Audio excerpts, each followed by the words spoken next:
Assalomu alaykum. Google Earth Engine'da application yasashni ko'rib o'tamiz. Bugun tanishib o'tamiz application nima va kichikroq applicationni internetga chiqarib ko'ramiz.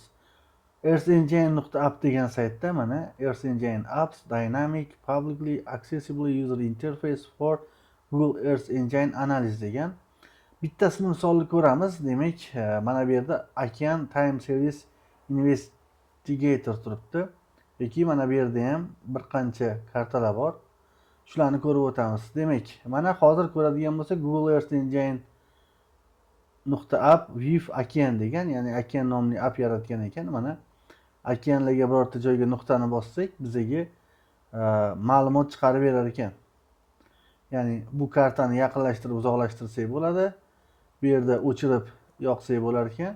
Xuddi shunaqa linked map ham bor ekan. Linked mapda bitta hududni natural color infrared, vegetation, land water orqali ko'rgan ekan. Mana biror hududga yaqinlashtiradigan bo'lsam, o'sha hududni 4 xil variantini ko'rishimiz mumkin bo'ladi.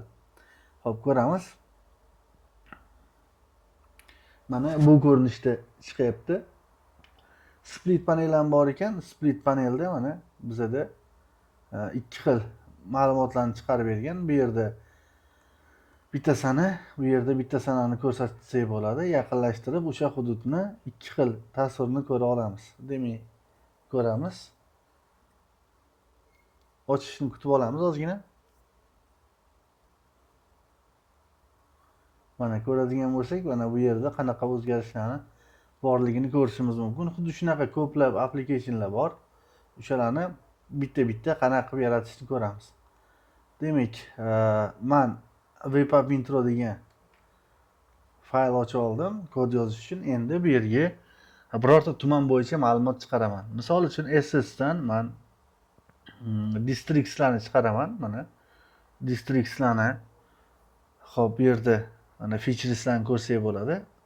Nomlari bor ekan. Xo'p. Men buni import qilib olaman, demak.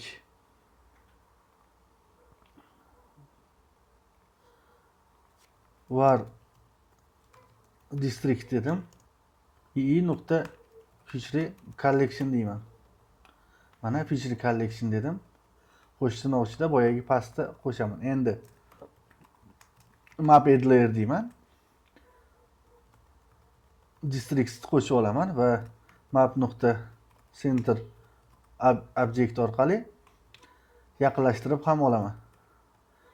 Run knopkasini bosaman. Mana bu yerda yaqinlashish faqat bu yerda districts s bo'lib qolibdi.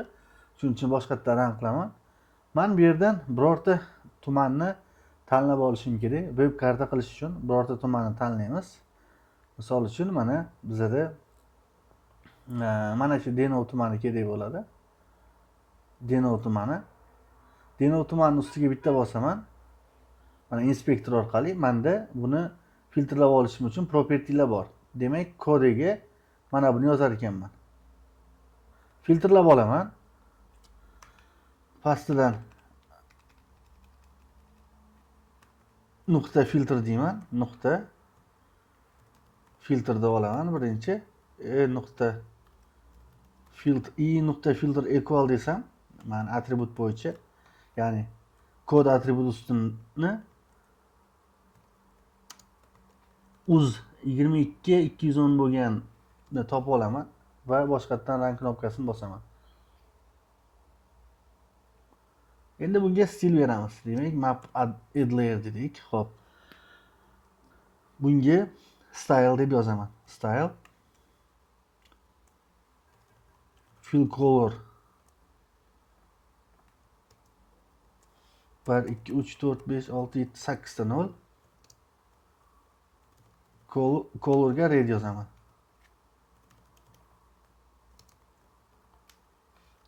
Va bo'sh obyekt qoldiramiz. Bu yerda tuman chegara dedim. Mana tuman chegara deb qo'ydik. Endi konsolni ko'ramiz. Fill colorga katta key bo'lish kerak edi.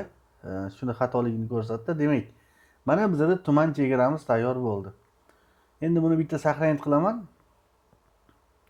Esingizda bo'lsa, biz birinchi bo'limda dem bilan ishlab ko'rgandik. Xo'p, o'sha demni topib olaman. Mana bu yerda turibdi, o'sha demni olib olamiz. Osongina bu yerga qo'yaman. Demak, pastidan boshlaymiz. Xo'p, srtm deb oldik. Srtmni select dedim district bo'yicha. Xo'p.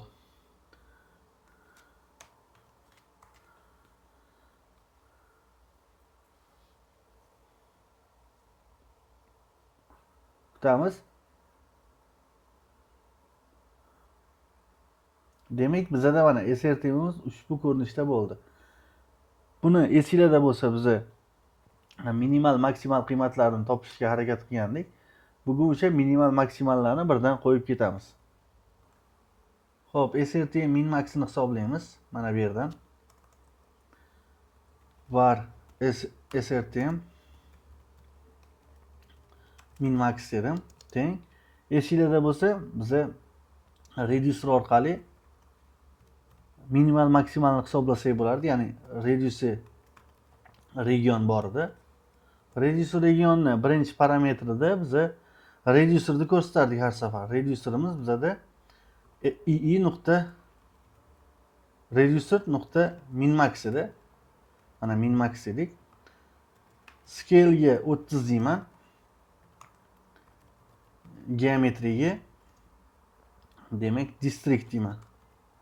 Hozircha bunga max pixel kerak emas. Buni print qilamiz.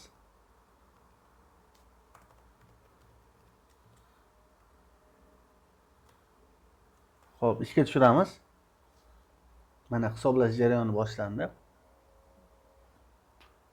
454 dan 3154 metrgacha ekan. Buni biz qanaqa qilib mana bu yerda min maxga qo'ysak bo'ladi. Demak, xo'p. Mana bu joyda elevation max bor ekan. Buni agar biz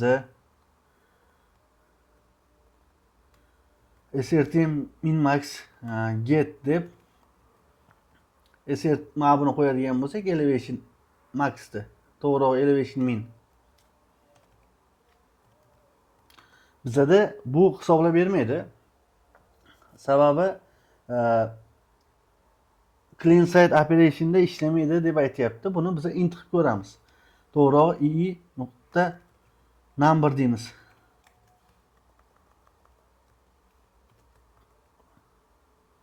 Xo'p. Bu yerda ham hozir ii nuqta number qilganimizda bo'lmadi. Bunaqa holatda muammolar nimadan bo'ladi? Demak, bir vaqt o'zida ishlamaydi. Biz evaluate degan narsani ko'ramiz. Evaluate'da demak docsga o'tamiz. Evaluate deb yozaman. Mana evaluate'da biz xo'p, umuman любой ochib ko'rsak bo'ladi. Bu yerda nima yozilganini. Asinxron retrieve value deyapti. Ya'ni asinxron ma'lumot chiqarib beradi. Bu yerda asinxron bilan sinxron degan tushuncha bor. Sinxron ketma-ketlikda ishlab keladi. Bizda min-maxni hisoblashga ko'proq vaqt ketib qolishi mumkin. Shuning uchun buni kutmasdan keyingisiga o'tib ketadi. Shu holatda bizda muammo bo'ladi. Uni qanaqa to'g'rilasa bo'ladi, shuni ko'ramiz. Demak, mana bu yerdan srtm min-max deyman. Min-maxda men evaluate deb funksiyasini yozaman. Demak, evaluate. Buni ichida funksiya yozish kerak. Buni yodlab olish kerak to'g'rirog'i. Misol uchun result deyman. Ya'ni resultini oladi, bitta-bitta yurib chiqadi va buni biz mana bu ko'rinishda olamiz. Demak, var min deymiz. Result o'zini olamiz. Nuqta xo'p. Mana bu yerda result nuqta elevation minni olaman. Xuddi shunaqa maksimalni ham olaman. Max deyman. Bu yerda ham max bo'ladi. Xo'p. Print deyman, resultni chiqarib ko'raman. O'zi to'g'ri kelyaptimi yo'qmi? Bularni keyin qo'shamiz. Demak, bitta chiqarib ko'ramiz buni. srtm min max mana bu yerda xato bo'lib qolibdi. boshqatdan ishga tushiramiz. Xo'p, bu yerda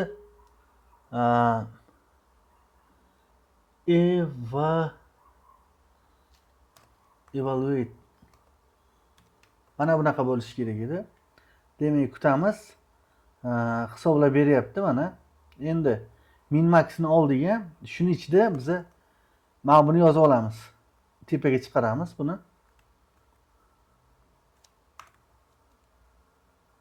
Tepaga chiqardim.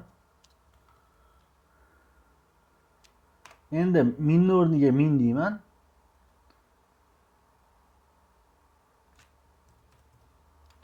Bu yerda max yozaman. Endi shunda ishlash kerak. Minimal, maksimalni avtomatik olib, ranglarni to'g'ri joylashtirib chiqaradi.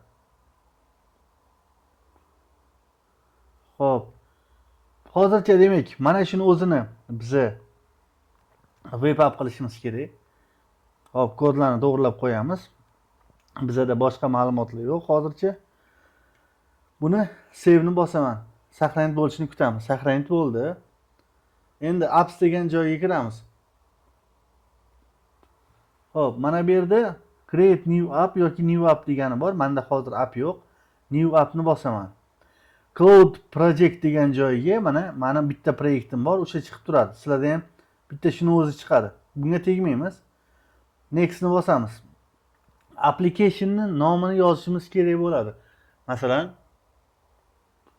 xo'p, Deno deb yozaman, chunki Deno tumani linki mana bu ko'rinishda bo'ladi. Xohlasak, linkini o'zgartirishimiz mumkin. Farqi yo'q. Current content for of editor degan, ya'ni mana shu web app ichidan biz apps bosganimiz uchun current tanlaymiz, next ni bosamiz. Endi bu yerda gallery bor, viewers bor, logo bor. Galleryga feature this app in your public, ya'ni buni sizda ochiq app galeriyada chiqaraylikmi deydi. Ha'ni tanlaymiz. Bu yerda matn yozsak bo'ladi. Misol uchun men yozaman. Xo'p. Baxtiyor Qahhorov deb qo'ydim. Geoinfo uzam deb qo'yaman mana. Endi viewers ga bosamiz. Viewers kerak emas, logoni bosamiz. Logoni tanlashim kerak. Agar sizlarda birorta logo bo'lsa, o'shani tanlasanglar bo'ladi. Men taxminan bitta logoni olaman. Mana logoni oldim. Bu yerda 500 piksel, 50 piksel bo'lishi kerak ekan. Mana Geoinfo deb chiqardik. Xo'p, viewers ga xohlasak Google Grok deb ko'rsatdi, bizga hozircha shart emas. Buni publish ni bosamiz. Demak, publish orqali biz buni publish degani o'zi chop etish degani bo'ladi. Internetga chiqardik. Endi Deno'ning ustiga bosadigan bo'lsam, mana bu yerda mana bu link orqali ochiladi. Buni ozgina kutamiz. Endi mana bu joyga kirib, buni yana o'zgartirsak bo'ladi keyinchalik. O'zgartiradigan joy paytda mana name ni o'zgartirsa bo'ladi. Kodini qayerda turibdi, o'shani o'zgartirsak bo'ladi. Yana o'sha logotiplarni. Men hozircha bunga tegmay turaman. Endi view galleryga bosaman. Agar ochiq application bo'lsa, mana bu yerda chiqib turadi. Ko'radigan bo'lsak, mana bu yerda turibdi. Buni endi biz bitta obnoyit qo'yamiz. Bu taxminan 5 daqiqa vaqt ketadi. Xo'p. Bu yerda sizlarning ochiq applicationlaring ro'yxati turadi. Buni boshqalarga taqdim qilsanglar bo'ladi. Masalan, i.geoinfo2024.project.earthengine app deb turibdi. Xo'p, yana kutamiz. Demak, 5 daqiqa vaqt ketar ekan, mana kirdik. Kirgandan keyin hozir kutamiz. Bu yaqinlashishi kerak. Mana logotipimiz turibdi. Bu hali yaqinlashgani yo'q. Chunki boshida yuklab olishga sal ko'proq vaqt ketadi. Mana bu yerdagi barchasini yuklab olishni boshlaydi. Endi biza get link degan share degan joyni topishimiz kerak. Xo'p, share bo'lgan ekan. Bunda ozgina sal kutamiz 5 daqiqacha. Bu yerda ham bitta yangilab olamiz. Bundan ham keyinchalik mana qilib o'tib ketsa bo'ladi. Xo'p, o'zi mana bu Deno'ga yaqinlashish kerak edi. Kutamiz bir 5 daqiqacha. Xo'p, bu yerda qaranglar, bitta narsani e'tiborga olish kerak. Menda qolib ketibdi. Demak, assets ga kiramiz. Biz district borderdan foydalandik. Buni ustiga bosamiz. Share degan joyini ochib qo'yishimiz kerak edi. Demak, bosadigan bo'lsak, anyone can read. Mana bosdik. Done'ni bosamiz. Va boshqatdan buni yangilab ko'ramiz. Demak, mana yangiladik. Mana Deno'ga yaqinlashtirib olib keldi. Bizada mana layers turibdi, srtm va tuman chegara. Mana bu ko'rinishda ochildi.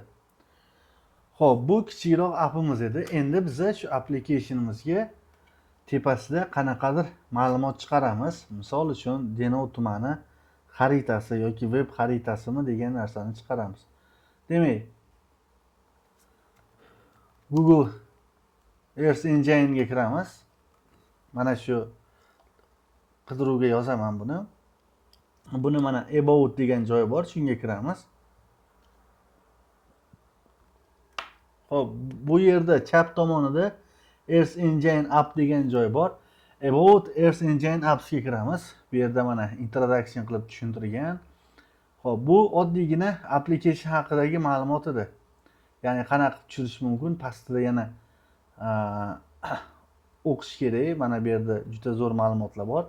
Endi user interface API overview degan joy bor ekan. Biza user interface'ga ma'lumot kiritsak bo'ladi. Masalan, deylik, panel qo'shamiz yoki label. Keling, widgetlarni ko'ramiz birinchi. Bitta widget qo'shamiz. Bizada hop yozuv chiqarishimiz kerak, yozuvni topamiz.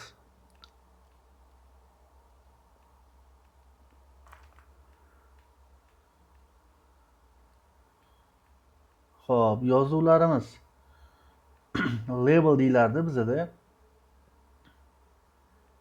Hop, labellarni ko'ramiz. Bu yerda oddiygina knopkalar qo'ygan ekan. Demak, labelni mana bu yerdan ham ko'rsak bo'ladi. Docs ga bosamiz. Label deb yozaman. Label bu yerda UI ichida label UI ishni ko'ramiz. Demak, mana UI label. UI labelga kiradigan bo'lsak, UI.label qilib turib biza ma'lumot kiritsak bo'ladi. Value yana qanaqa qiymat, stil qanaqa bo'lishi kerak edi, target URL, image URL. Bizaga style bilan value kerak.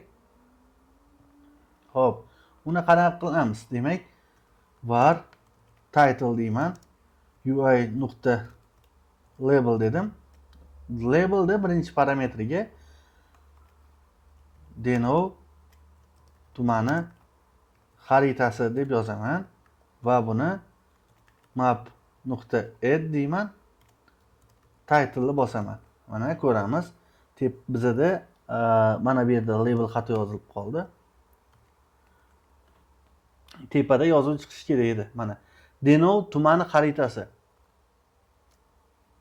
Endi bunga style yozsak bo'ladi. Har doimgidek style deymiz. Mana bu ko'rinishda bo'ladi stili. To'g'rirog'i style teng bo'ladi. Mana bu ko'rinishda qilamiz. Demak, style parametrlari color masalan red. Kichkina red deymiz. Tekshirib ko'ramiz. Umuman bu yerda style deb yozish shart emas. Mana color red dedim. Color red bo'ldi. Endi buni font size deyman. Font size masalan 20 piksel. Ya'ni kattaroq bo'lsin demoqchimiz. Kattaroq bo'ldi. Buni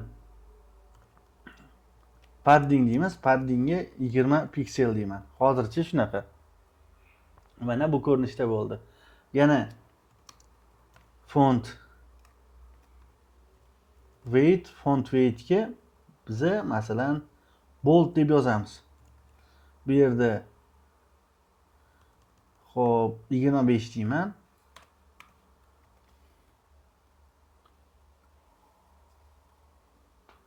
Mana bu ko'rinishda bo'ldi. Buni qaranglar, saqlanib qilsam, lekin mana bu yerda chiqmaydi. Tekshirib ko'ramiz. Bu yerda hali chiqqani yo'q. Endi buni qanaqa qilib yangilasak bo'ladi? Appsga kiramiz yana. Mana bu yerda qalam belgisini bosamiz. keep exiting app source code bor. Bize override tanlaymiz. Update'ni bosamiz. Va boyagidek bir necha daqiqa kutishimiz kerak bo'ladi. Demak, tekshirib ko'ramiz. Mana Denov tumani xaritasi. Endi bunaqa obyektlarni ko'p qo'ysa bo'ladi. Hozir men bu yerda sizlarga stillarni hali tushuntirmadim. Esingizda bo'lsa mana fill color deb yozgandik, xuddi shunaqa. Endi bu yerda paddinglar oraliq bo'sh joylarni bildiradi, font weight boldligini bildiradi.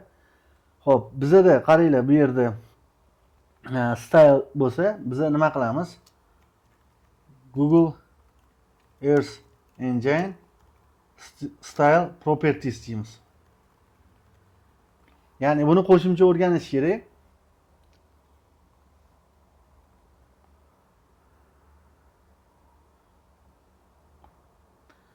Hop.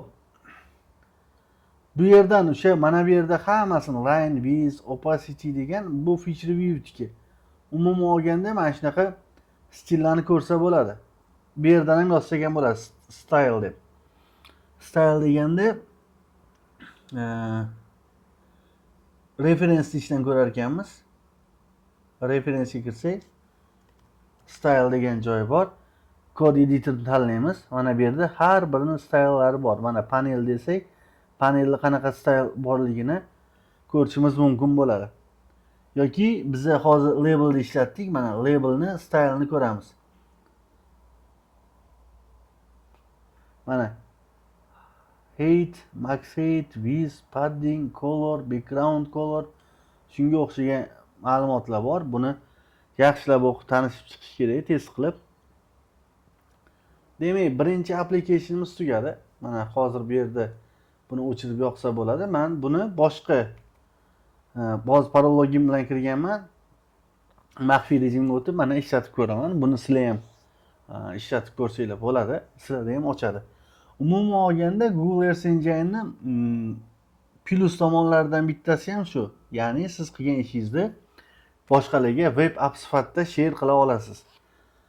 Bu turli xil loyiha bo'lishi mumkin, ishxonaning topshirig'i, ilmiy ishlar bo'lishi mumkin. Xuddi shunaqa davom etsa bo'ladi. Bugungi darsimiz tugadi. Xuddi shunaqa o'zingizlarga birorta proyekt tayyorlab ko'ringlar.